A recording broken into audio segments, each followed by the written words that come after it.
ervaar het uit die doop is, soos jy voel nie, ek het net gevoel, skoon, baie joy, en ja, elke net soos 'n beeld gegee van waar die blome loop, en dit maak sin, soos, ek ontvang al hierdie mense, en ek vertel hulle net van die Here, en soos, ons groei net verder in sy liefde,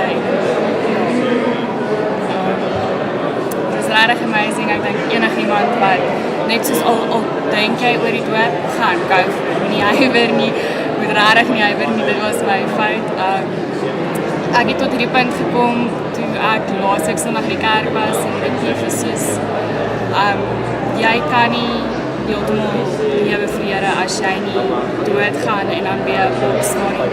En dit het nog heeltyd aan my hart getokkel, en daai aand toe sê hulle doopgeleentheid, skryf jou naam op, en ek sê, nee, ek weet nog nie, Here, asseblief help my, en daai maandag hoef ek te gaan skryf vir my naam. Dit is my regtig baie moeilik. Dis nie iets wat ek in woorde kan sit nie. Dis die amazing gevoel wat ek gekry het. Dit is 'n gevoel van blessing wat in my was, en dit is regtig, soos ek sê, dit is vir my moeilik om dit in woorde te sit, maar dit was regtig net amazing geweest. Ek voel soos 'n nuwe mens. Ek voel asof, soos wat ons gesê het, die ou ek is klaar, en ons 'n nuwe ek op gestaan het. Die gevoel wat ek het is regtig amazing. Ek voel asof my hart net smag na die Here, en ek kan net nie genoeg van hom kry nie. En die mense wat vir jou gebid het, soos het jy gemaklik gevoel het, wat het gesê?